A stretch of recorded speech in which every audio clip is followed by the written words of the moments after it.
에스라서 7번째 시간 눈물의 의미라는 제목으로 하나님의 말씀을 좀 생각해 보려고 합니다. 오래전 솔로몬과 다윗을 통하여 세워진 성전을 첫 번째 성전이라고 말을 합니다. 그것이 예루살렘 지역에 세워졌기 때문에 예루살렘 성전이라고 말을 합니다. 오늘 본문에 지어지고 있는 이 성전 또한 파괴된 예루살렘 성전을 재건하는 공사였다라고 기록하고 있기 때문에 예루살렘 성전의 파괴를 생각해 볼 수 있는 본문이라고 볼 수가 있습니다. 이스라엘 백성들의 첫 번째 성전인 예루살렘 성전이 70년 전에 파괴되어지고 됩니다. 그것은 이스라엘 백성들이 하나님을 향한 신앙을 버렸기 때문에 일어난 결과라고 성경은 분명히 기록하고 있습니다. 단순히 예루살렘 성전만 파괴된 것이 아니라 그들이 70년 동안 바벨론의 통치를 받고 이후 페르시아 왕에게 통치를 받으며 식민지에 놓이게 되어지는 아주 좋지 못한 상황으로 이어질 수 있었다는 것을 우리가 확인할 수 있게 됩니다. 바사왕 고레스의 칙령으로 하여금 유다 백성들은 페르시아의 통치를 받다가 고향인 예루살렘으로 돌아가라는 명령을 통하여서 다시금 돌아와 예루살렘 성전을, 다시 말해 파괴된 그 성전을 재건을 하기 시작하는 장면이 오늘 본문의 말씀이라고 볼 수가 있습니다. 돌아온 그들은 가장 중요한 제사 제도를 먼저 회복시키게 되는데 성전 공사를 재건하기 전에 그들은 제사 제도를 회복시키고 이 성전의 재건이 어떤 동기를 가지고 건축해야 하는지를 다시금 마음을 다잡고 있다는 것을 볼 수가 있습니다. 단순히 폐허가 되고 파괴된 성전을 재건하는 것이 그들의 목적이 아니라 그 성전 재건과 동시에 하나님에 대한 신앙으로의 회복과 하나님의 백성이라는 정체성을 말해주고 있다는 사실을 성경을 통하여 확인할 수가 있습니다.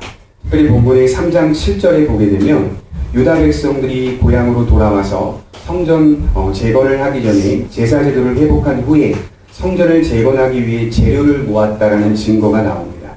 7절에 보면 이에 석수와 목수에게 돈을 주고 또 시돈 사람과 두로 사람에게 먹을 것과 마실 것과 기름을 주고 바사왕 고레스의 명령대로 백향목을 레바논에서 요빠 해변까지 운송하게 하였더라.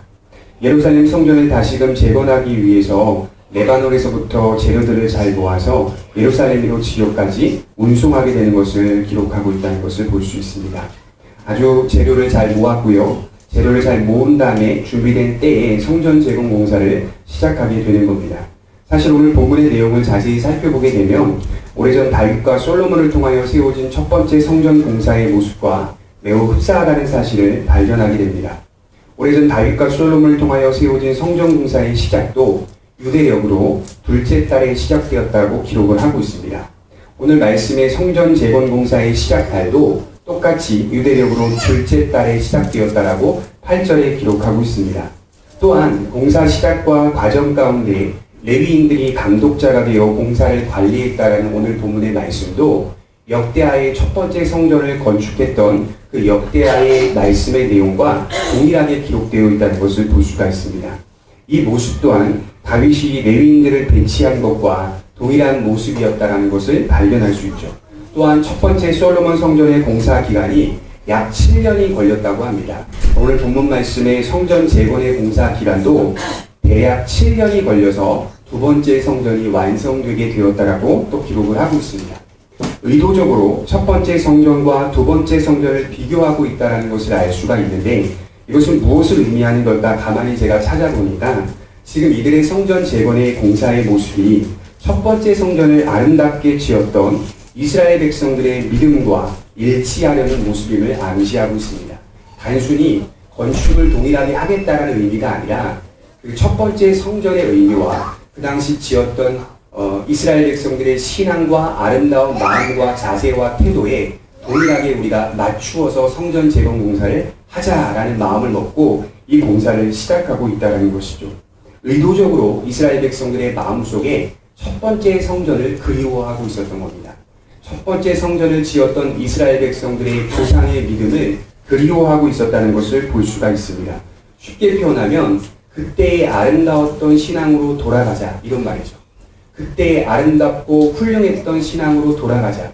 그때의 진실하고 순수했던 신앙으로 돌아갈 수만 있다면 그렇기 때문에 모든 외형적인 제도와 질서를 그때의 모습으로 맞추고 있다는 것을 확인하게 되는 것이죠. 역대하 17장 3절을 우리 한번 찾아볼까요? 역대하 17장 3절입니다.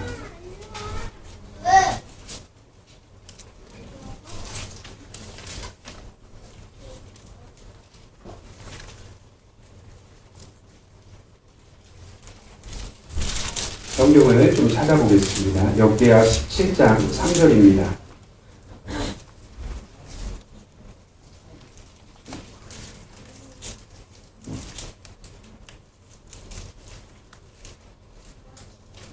구약성경 677페이지에 있습니다. 역대하 17장 3절입니다.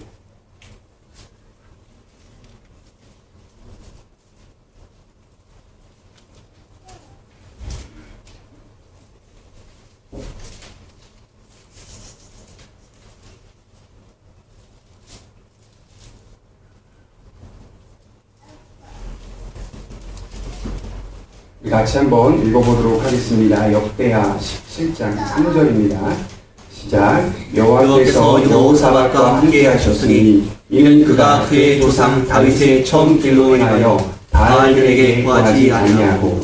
여호사밧이라는 왕은요 유다의 네 번째 왕이었는데 오래전 이 여호사밧 왕 시대에도 유다 백성들, 이스라엘 백성들의 타락과 부패와 변질이 왕성하게 시작되고 있는 때였습니다.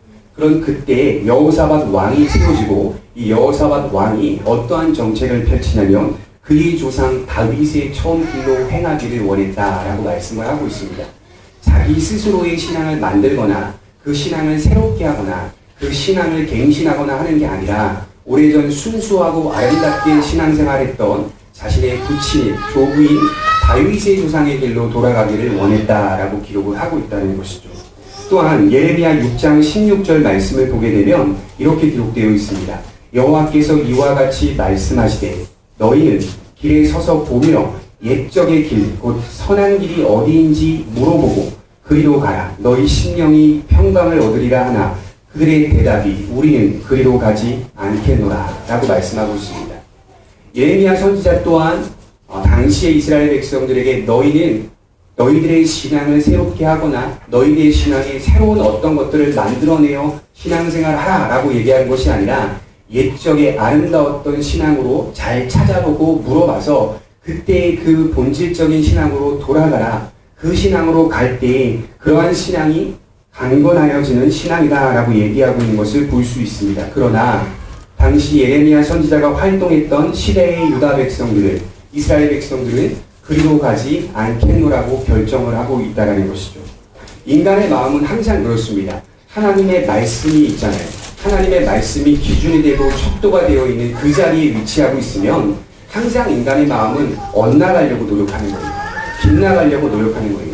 그 말씀에 맞추려고 노력하는 게 아니라 오히려 빗나가고 엇나가는 것을 더 좋아하고 그것을 자연스럽게 생각합니다.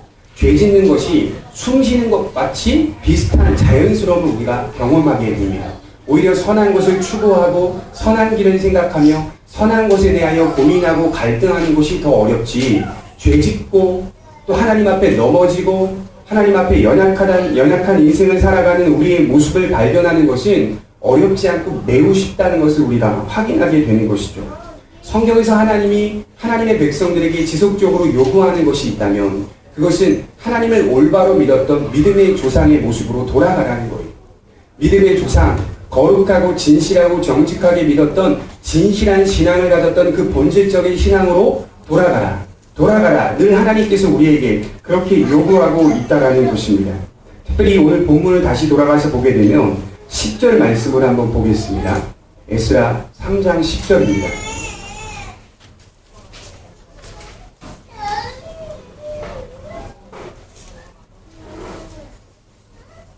건축자가 여호와의 성전의 기초를 놓을 때에 제사장들은 예복을 입고 나팔을 들고 아삽 자손 레위 사람들은 재금을 들고 서서 이스라엘 왕 다윗의 규례대로 여호와를 찬송하되 제가 말씀드렸다시피 유다 백성들이 성전 두 번째 성전을 재건하는 공사 가운데 그들이 첫 기초를 놓을 때에 레위 자손들이 배치되어지게 되고 또 레위 자손들 중에 노래하는 소위 말해 우리가 지금으로 보게 되면 성가대 같은 그 인물을 띈 사람들이 아삽 자손들이 배치가 되어 찬송을 부르기 시작합니다. 그 찬송의 내용이 어디에 기록되었느냐 뿌리를 찾아봤더니 다윗의 규례대로 여호와를 찬송하되 이렇게 말씀하고 있어요. 그 오래전 선진들, 아름다웠던 선진들의 신앙의 모습, 그 규례대로 돌아가려는 유다 백성들의 마음을 엿볼 수 있다라는 거예요. 돌아가려는 태도, 본질적인 신앙으로 회복하고 하나님의 말씀으로 맞추려는 신앙의 자세가 없다면 그 사람의 신앙은 죽은 신앙이라고 죄송하지만 말할 수밖에 없어요. 성경은 항상 너가 아니라 나에서 출발하거든요. 성경은 항상 상대가 아니라 나라는 중심에서, 나라는 인격에서, 나라는 영혼에서 출발합니다. 내 자신의 변화와 내 자신의 성숙함을 인생 속에서 끌어내지 못하면 그 사람의 신앙이 살아있는 신앙이라고 말할 수는 없다라고 성경은 이야기하고 있다는 겁니다. 여러분, 1517년 10월 31일 날 독일의 비텐베르크 성당에 95개의 반박문이 붙었어요. 사람들은 예배를 드리러 성당으로 들어가고 있는데 성당문 정문에 95개의 조항의 질문지, 소위 말해 반박 질문지가 아주 크게 붙어 있었습니다. 그 95개의 조항의 반박지는 어떤 내용을 담고 있냐면, 왜 카톨릭이 이렇게 변했느냐, 왜 이렇게 부패하고 타락했느냐, 왜 이렇게 변질되었느냐, 이 질문에 대답 좀 해봐라. 마르틴 루터라는 사제가 그 95개의 반박문을 비텐베르크 성만 정문에 그대로 붙여버렸어요. 그것을 본 교황청뿐만 아니라 로마 카톨릭의 수많은 사제들이 그것을 보고 대답을 잘 할 수가 없었어요. 왜 그럴까요? 맞는 말이거든요. 루터가 했던 질문과 반박문이 맞는 말이거든요. 왜 이토록 타락하고 부패하고 변질했느냐? 그래서 루터가 더 이상한 카톨릭의 타락과 부패와 변질을 가만히 내버려 둘 수도 없고 또 수정할 수도 없고 바꾸려 하지도 않기 때문에 그 즉시 종교개혁 운동을 일으켜서 종교개혁을 통하여 개신교가 태동하게 됩니다. 개신교의 첫 번째, 세 번째 사상, 세 가지의 모토가 있었는데, 대표적인 세 가지의 모토가 있었는데, 그것이 첫 번째 모토가 뭐였냐면 오직 믿음이라는 사상이었습니다. 두 번째 모토가 뭐였냐면 오직 은혜라는 사상이었어요. 세 번째 모토가 뭐였냐면 오직 성경이라는 사상이었습니다. 하나님의 말씀, 믿음, 하나님의 은혜. 그러나 오늘날 개신교에 이 세 가지의 모토가 있습니까? 자세히 들여다보면 있는 것 같이 보이는 척하나 사실은 이것이 희미해지고 있어요. 본래 교회는 오직 믿음과 오직 은혜와 오직 성경을 중심으로 신앙생활을 하는 분명한 척도와 기준이 있었는데, 오늘날 개신교회도 이 세 가지의 사상이 흐려지고 있었어요. 믿음만 강조될 뿐 하나님의 은혜, 하나님의 용서하심, 하나님의 속죄, 그리스도의 진리, 예수님의 십자가의 사역을 구체적으로 전하고 있는 교회들은 많지가 않아요. 오직 하나님의 말씀, 오직 성경 또한 하나님의 말씀이 무엇을 지향하고 가르치고 있는지를 깊이 있게 가르치고 있지 않아요. 제가 만난 여러 목회자, 특별히 지도자들에게 가서 제가 물어봐요. 왜 성경 말씀을 깊이 있게 가르치지 않습니까? 왜 그렇게 지도하지 않습니까? 성도가 모르니까 편하게 가르치죠. 굳이 그렇게까지 목회자가 연구할 필요가 있습니까? 라고 말하는 사람도 제가 목격했어요. 직접 만나보기도 했고요. 그것은 올바른 게 아닙니다. 올바른 게 아니에요. 하나님의 말씀이 어렵다고요? 어렵지만 왜 말씀이 이 땅에 외형적으로 이렇게 기록되어 책으로 만들어져서 우리 앞에 놓였습니다. 알 수 있기 때문에 그렇게 만들어 놓은 거 아니겠어요? 모르는 것을 하나님께서 성경을 통하여 기록해서 이렇게 보존해 놓았겠습니까? 아니죠. 누구나 다 조금만 생각해보면 이해할 수 있는 내용이요, 이해할 수 있는 신앙의 자세이기 때문에 우리가 함께 공유하며 공감하며 함께 신앙생활 해가자. 그런 측면에서 성경이 기록되어 있는데, 성경의 가르침이나 성경의 색깔은 짙어지고 강해지는 게 아니라 점점 시대가 갈수록 희미해지고 있어요. 가르침은 점점 부재가 되어지고 교회 안에서 수많은 행사와 이벤트와 사람들을 즐겁게 하는 음악회와 연주회와 감동들만 가득해지고 있는 거예요. 그것이 나쁘다는 것이 아니에요. 그러나 그것이 주가 되는 건 아니죠. 그건 교회의 본질이 아니잖아요. 그건 사회복지가 해야 하는 일이고 사회의 여러 문화재단들이 해야 하는 일들을 왜 그것을 교회가 맡아서 하느냐. 그것에 있어서 제가 굉장히 많은 마음, 안타까운 마음이 있을 수밖에 없다는 겁니다. 우리는 우리의 신앙 속에서 가장 중요한 것이 무엇인지 한 번쯤 되돌아봐야 합니다. 오직 믿음이십니까? 아니면 오직 하나님의 말씀이십니까? 아니면 오직 나를 붙드시는 하나님의 은혜이십니까? 이 세 가지의 마음만 분명하게 붙잡고 있으면 나 신앙생활 잘하는 거예요. 나 지금 신앙생활 잘하고 있는 거예요. 굳이 내 안에 세상적으로 바라보고 부러워할 만한 것들이 우리 교회에 없다 하더라도 내 신앙이 믿음과 성경과 은혜로 말미암아 단단하게 든든하게 세워져 가고 있으면 그것이 올바른 신앙이요 하나님이 인정하시는 신앙이라고 성경은 얘기하고 있는 거 아닙니까? 우리 안에 매일 새롭게 올라오는 잘못된 생각을 한번 생각해 보십시오. 우리 안에 선한 생각이 많으십니까? 선한 마음이 많으십니까? 선한 판단이 올라오십니까? 저는 그래요. 한 주간 살아가 보니까 분별력이 잘 없더라고요. 다음날 생각나서 또 어떤 것을 선택할 때 되면 분별력을 또 상실하게 되고, 어떤 마음을 먹을 때는 좋은 마음보다 잘못된 마음이 쉽게 내 안에서 불현듯 올라오는 겁니다. 좋은 생각보다 잘못된 생각이 꼬리에 꼬리를 물어서 복잡한 신경에 이를 때가 한두 번이 아니에요. 자연스럽게 우리의 본성이 그처럼 잘못된으로 가만히 내버려두면 그렇게 흘러가는 본성을 갖고 있기 때문에 늘 언제나 우리의 신앙의 본질을 하나님의 말씀으로 돌아가려고, 하나님의 말씀의 본질로 돌아가려고 하는 태도가 우리 안에 존재하고 있어야 하는 겁니다. 하나님께 돌아가려는 우리의 태도를 통하여 하나님은 새롭게 날마다 샘솟는 은혜를 우리 안에 허락해 놓으십니다. 하나님을 찾지 않는데 어떻게 그 사람 마음속에 하나님의 은혜의 강함을 심어 놓으시겠습니까? 하나님을 찾고 하나님께로 돌아가고 하나님의 말씀으로 돌아가려는 우리의 진실한 애씀과 노력을 통하여 부패와 타락과 변질이 일어나지 않게 되는 겁니다. 온갖 세상적 술수를 부리는 성도가 아니라 때로는 우리가 돌아가는 것 같아요. 예수님 믿는 거, 기독교 신앙 갖는 거, 그거는요, 신앙생활 하다 보면 아시겠지만 피해보는 게 더 많다니까요. 피해보고 양보할 만한 것들이 더 많아요. 자존심 상할 만한 것들이 더 많아요. 그런데 지금 내가 신앙생활 하면서 자존심을 세우고 있고 피해를 보지 않고 이익을 취하고 있으면 신앙생활 잘못하는 거예요. 오히려 양보하고 배려하고 피해보고 아파하고 희생하고 헌신하는 게 그리스도의 가르침일지언정 우리는 그것을 따라가려고 하지는 않습니다. 다만 하나님께 나와서 비난이다 정도만 하고 있는 게 우리 신앙의 전부가 아닌가 생각을 해보죠. 정말 내 신앙생활의 성숙과 변화를 이루어내려는 생각보다는, 그런 자세보다는, 그러한 가르침을 따르기보다는 그저 내 고집과 내 뜻과 내 이익만을 하나님 앞에 토해내고 돌아갈 정도의 얕은 신앙밖에 되지 않는 것이 참으로 안타까운 모습이라는 것이죠. 때로는 예수님 믿는 것이 돌아가는 것 같습니다.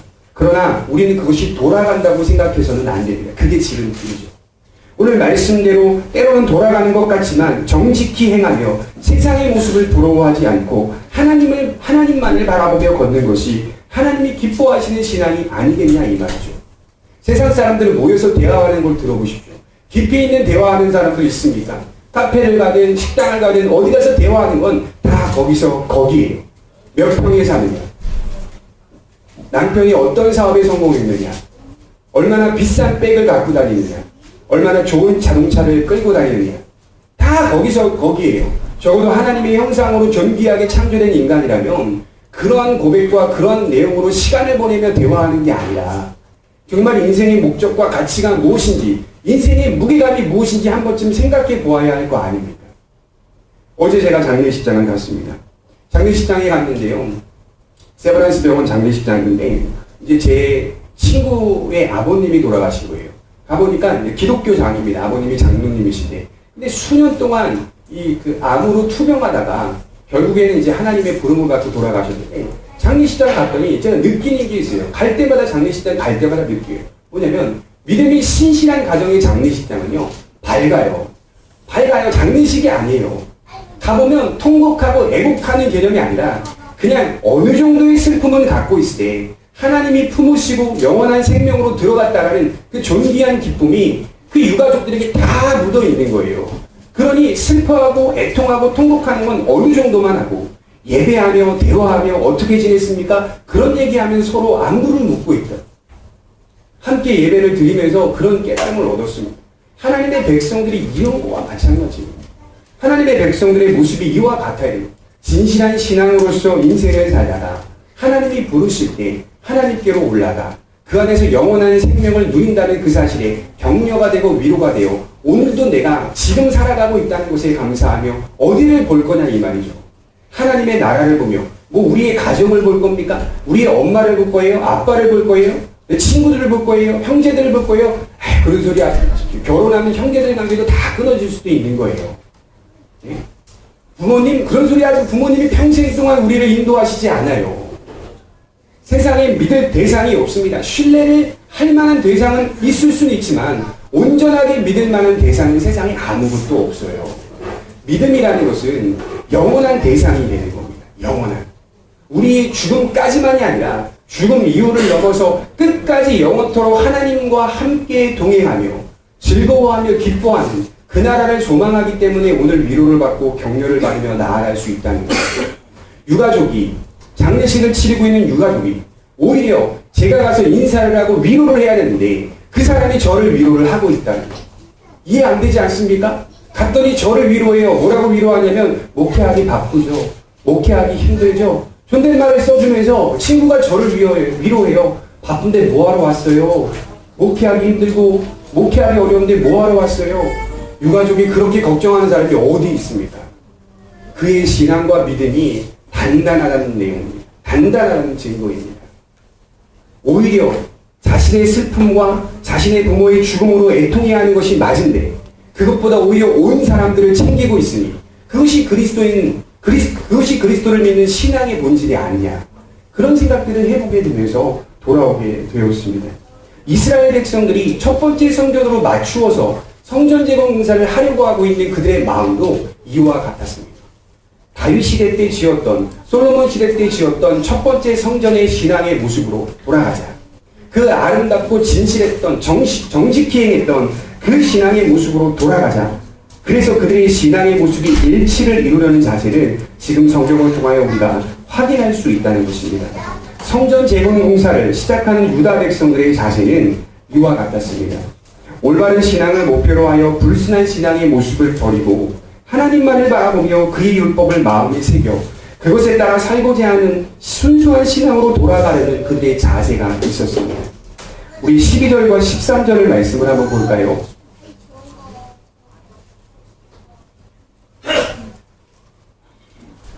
12절과 13절입니다. 읽어드리겠습니다. 제사장들과 레위 사람들과 나이 많은 족장들은 첫 성전을 보았으므로 이제 이 성전의 기초가 놓임을 보고 대성통곡하였으나 여러 사람은 기쁨으로 크게 함성을 지르니 백성이 크게 외치는 소리가 멀리 들림으로 즐거이 부르는 소리와 통곡하는 소리는 백성들이 분간하지 못하였더라. 이상하죠? 내용이 이상하죠? 두 번째 성전의 공사가 첫 기초가 놓여지면 모든 사람들이 좋아하는 게 맞습니다. 즐거워하고 기뻐하고 찬송하는 게 맞아요. 파괴되었던 성전의 기초가 세워지자 다 즐거워하는 모습으로 기록을 해놔야 되는데 한쪽 무리가 울고 있어요. 여기 성경에 보면 대성통곡하였더라 이렇게 말씀하고 있어요.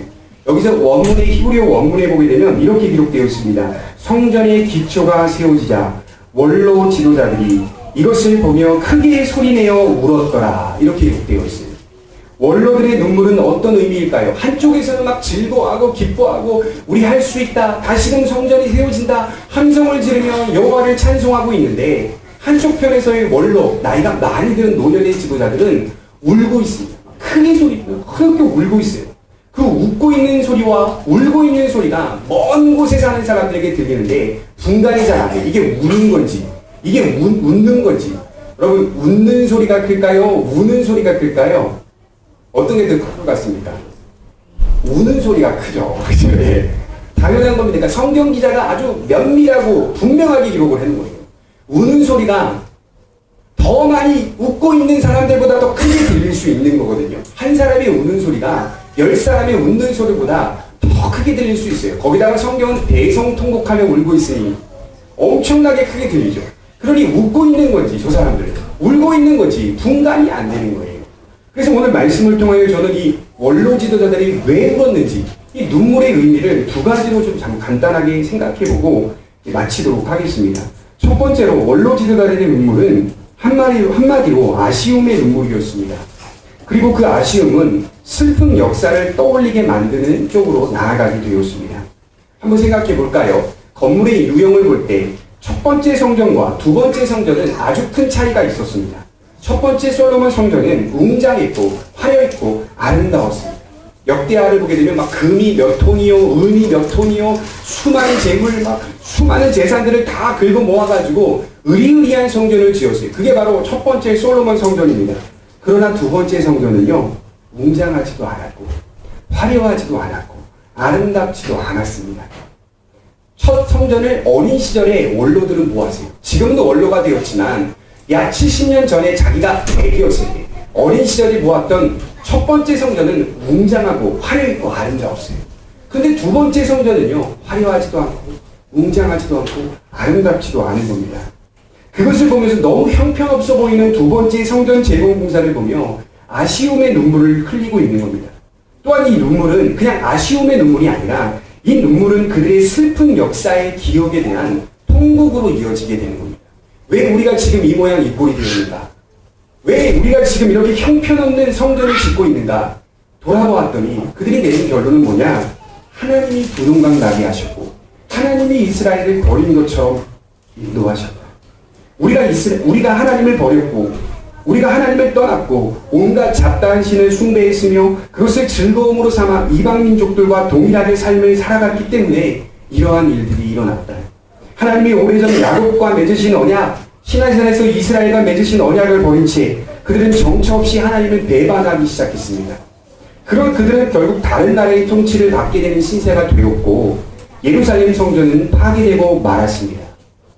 무엇 때문에 지금 이 지경이 됐습니까? 하나님 때문에요? 아닙니다. 그들의 악한 본성 때문에, 하나님을 떠난 그들의 마음 때문에 지금 이 지경이 되었습니다.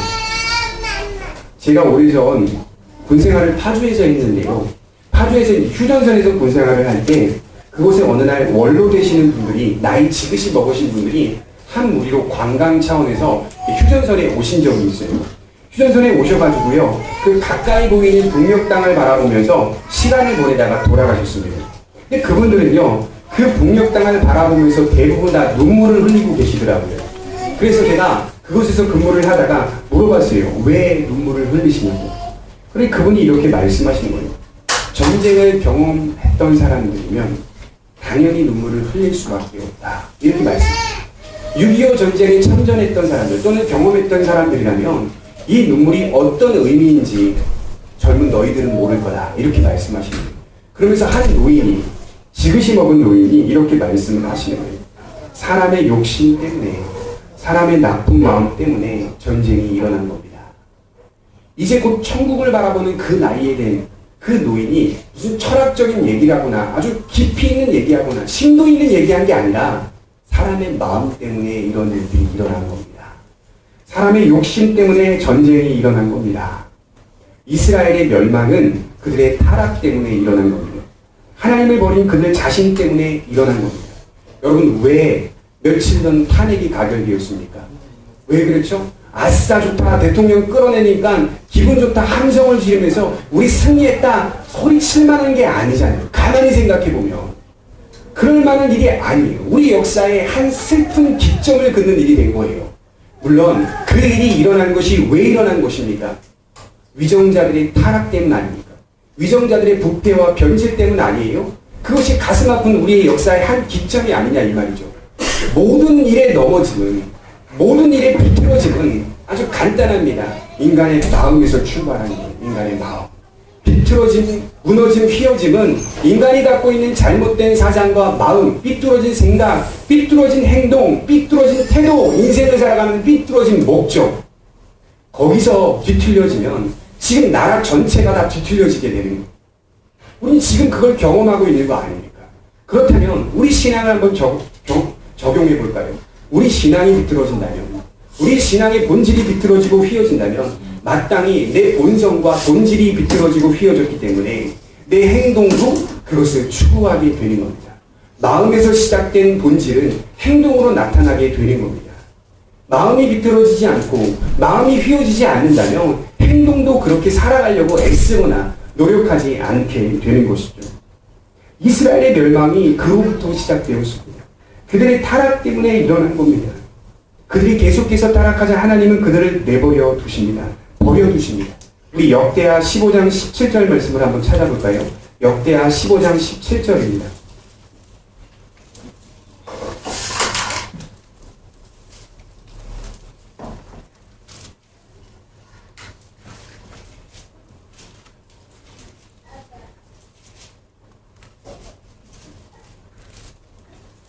역대하 15장 17절입니다. 675페이지입니다.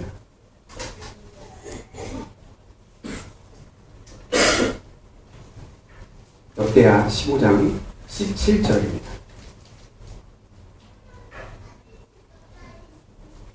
읽어드리겠습니다. 산당은 이스라엘 중에서 제하지 아니하였으나 아사의 마음이 일평생 온전하였더라.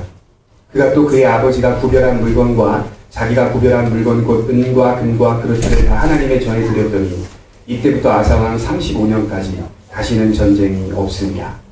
유다의 세 번째 왕 아사의 마음이 우리 17절에 집중해야 합니다. 일평생 온전하였더라. 여러분 이 말씀만 보면 아사가 굉장히 정직하고 진지하게 아주 흠없이 행동한 것 같아 보입니다.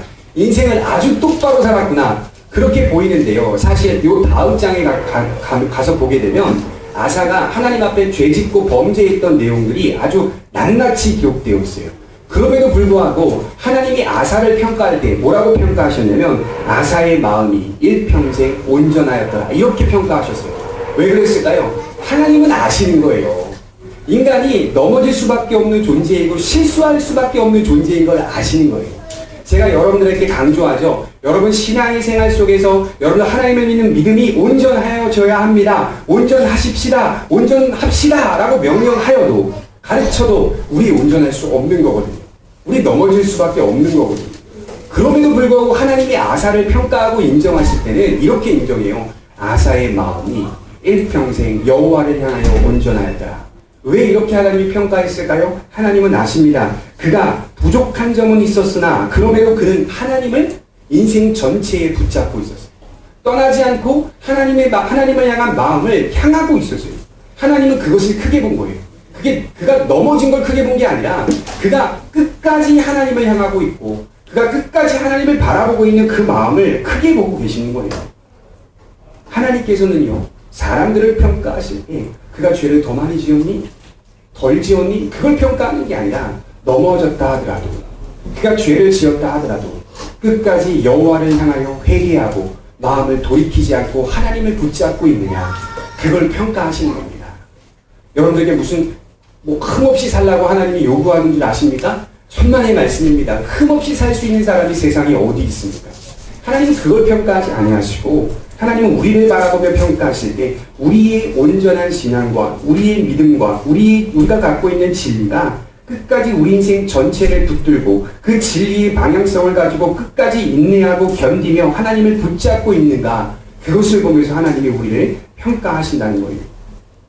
우리 신앙도 이와 같이 아사와 같이 일평생 여호와를 붙잡고 바라보아야 합니다. 우리의 마음이 일평생 하나님께 향할 때 하나님은 우리에게 어떤 모습으로든 은혜를 주시는 거예요. 아사가 일평생 여호와를 향하여 온전한 마음을 먹자 하나님은 아사왕 시대 때 35년 동안 전쟁이 없게 하셨습니다. 그냥 평화롭게 하셨어요. 평화롭게. 우리가 하나님을 향하여 넘어지었다 하더라도 쓰러졌다 하더라도 온전히 하나님을 향하고 있으면 어떤 식으로든 하나님이 우리의 길을 열어주시고 축복하시고 인격을 변화시켜 주시든 환경을 변화시켜 주시든 우리의 길을 열어주시든 하늘의 신령한 복으로 채우시든 은혜를 더 깊이 경험하게 하실 것을 믿으시기 바랍니다. 두 번째로 원로 지도자들이 흘렸던 눈물은 아쉬움을 넘어서 그럼에도 버리지 아니하시는 하나님의 사랑 때문에 흘리는 눈물이었습니다. 사실 여러분 이스라엘이 버려지는 게 마땅합니다. 구약성경 자세히 읽어보면요 무서워요. 저도 왠지 아십니까? 다른 이방 민족들을 하나님이 이렇게 진멸하고 멸망시키는 걸 보면 되게 무서워요. 그냥 가차없이 죽이라고 하세요. 가차없이. 그런 거 보면 무서워요. 근데 유독 유난히 차별하는 민족이 있었으니 그것이 바로 이스라엘이에요. 이스라엘. 다른 민족들은 말고 유독 유난히 감싸고 유난히 돌보시고 유난히 관심을 갖고 있는 민족이 있었으니 그것이 이스라엘 백성이었어요. 그들은 사실 버려지는 게 마땅합니다. 사라지는 게 마땅해요. 그러나 그들을 향한 하나님의 관심은 항상 그 자리에 놓여 있었어요. 그들을 바라보고 있었어요. 그들을 징계하시면서도 그들을 돌아오게 하실 계획들을 선지자들 통하여 이미 오래전에 예언하셨습니다. 이 사실을 오늘 유다 백성들이 깨달았기 때문에 본문 11절 말씀을 한번 볼까요? 본문 11절 말씀입니다.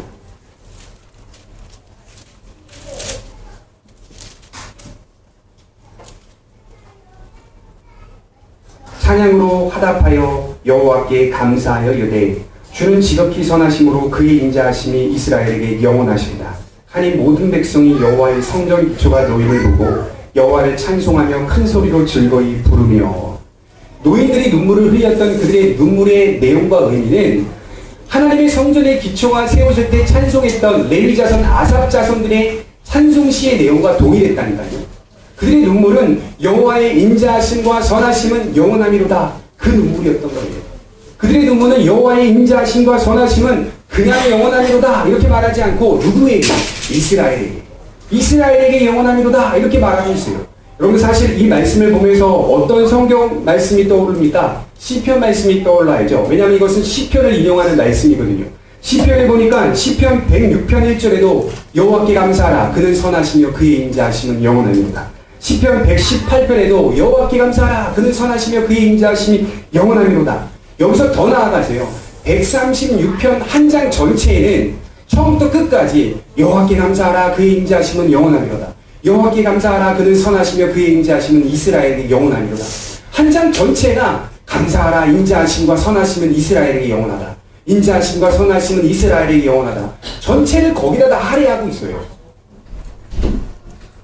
저는 이 말씀의 내용을 보면서 뭘 깨닫게 되냐면 하나님을 믿는 하나님의 백성들을 향한 하나님의 관심은 잠깐 있다가 없어지는 게 아니라니까요.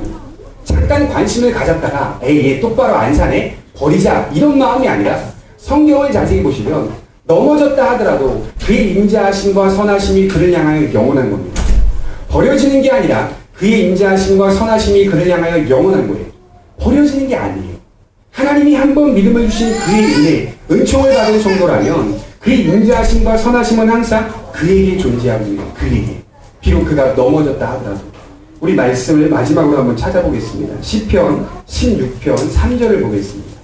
시편 16편 3절입니다.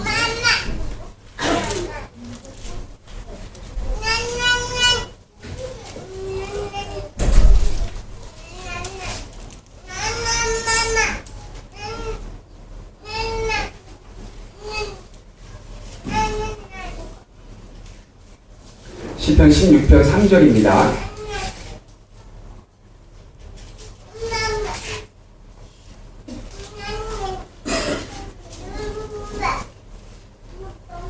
우리 같이 한번 이거 읽어보도록 하겠습니다. 시작. 땅에 있는 성도들은 존귀한 자들이니 나의 모든 즐거움이 그들에게 있도다. 누가 하신 말씀이죠? 하나님이 보실 때의 하나님의 백성들을 향한 하나님의 마음 아니겠습니까? 사람이 사람을 향하여 바라보며 평가하는 마음이 아니라 하나님이 그의 백성들을 바라보며 그렇게 말하는 겁니다. 땅에 있는 성도들은 존귀한 자다. 나의 모든 즐거움이 그들에게 있다. 비록 우리가 넘어지고 범죄하고 쓰러지고 실수했다 하더라도 땅에 있는 성도들은 내가 볼 땐 존귀한 자다. 세상이 볼 때는 형편없게 보고 가치없게 보인다 하더라도 하나님이신 그분이 볼 때에는 땅에 있는 성도들은 존귀한 자들이니 나의 모든 즐거움이 하나님의 즐거움이 그들에게 있다. 버려지지 않는다는 말입니다. 버려질 수가 없다는 말이에요. 그러니 원로지도자들의 그 은혜에 대한 눈물이 대성통곡할 수밖에 없는 눈물이 맞지요. 그들이 형편없는 두 번째 성전을 보면서 아 형편없구나 부정적으로 생각한 것이 아니라 어떤 마음을 먹었냐면 비록 두 번째 성전은 웅장하지도 않고 화려하지도 않고 아름답지도 않지만 내 마음에 있는 성전은 그 어떤 성전보다 웅장하고 화려하고 든든하게 세워가시는 하나님의 인자하심과 선하심이 있구나. 얼마나 멋집니까? 비록 눈에 보이는 유형적 두 번째 성전은 웅장하지도 않지만 지금 우리 각 개인의 마음에 짓고 있는 하나님의 아름다운 성전은 그 어떤 때보다 웅장하고 화려하구나. 든든하구나. 그 사실에 원로들이 눈물을 통곡하며 흘리고 있는 것이라고 생각합니다. 저는 이렇게 우리 성도들에게 말씀드리고 싶습니다. 하나님께서 여러분들의 신앙을 지어가실 겁니다. 하나님께서 지금 끝났다고 하신 적 없습니다. 계속적으로 그들을 향하여 관심을 가지시고 우리를 바라보시면 지어져 가게끔 하실 겁니다. 에베소서 2장 22절에 바울이 말했던 것처럼 성령 안에서 우리가 그리스도 안에서 하나로 지어져 갑니다. 지어져 갑니다. 하나님께서 우리의 신앙을 지어져 가게끔 인도하실 것입니다. 그 인도의 배경에는 그의 선하심과 그의 인자하심이 우리의 심령이 영원합니다. 이런 고백이 나오는 겁니다. 기도하도록 하겠습니다.